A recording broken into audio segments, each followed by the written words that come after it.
రాంబాబు గారిని రిమాండ్కి ఎప్పుడు పెడతారు అని ఒక ప్రశ్న వేయడం జరిగింది.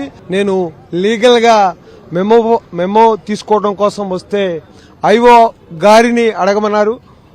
ఐఓ గారికి కాల్ చేస్తే కాల్ లిఫ్ట్ చేయట్లేదు, ఎవరిని అసలు అలౌ చేయట్లేదు. ఇదేదో ఇక్కడేదో అంతా గొడవ జరిగేటట్టు అల్లర్లు సృష్టించే విధంగా వైఎస్ఆర్ కాంగ్రెస్ పార్టీ ప్రయత్నం చేస్తుందనే భావనలో వైఎస్ఆర్ కాంగ్రెస్ పార్టీ శ్రేణులు గాని, పార్టీ కార్యకర్తలు గాని, న్యాయవాదులు గాని, సిఐ గారు అయితే అందుబాటులో లేరు. కాల్ చేస్తే కాల్ లిఫ్ట్ చేయలేదు. ప్రొవోక్ చేశారనే ఒక కేసు పెట్టారు.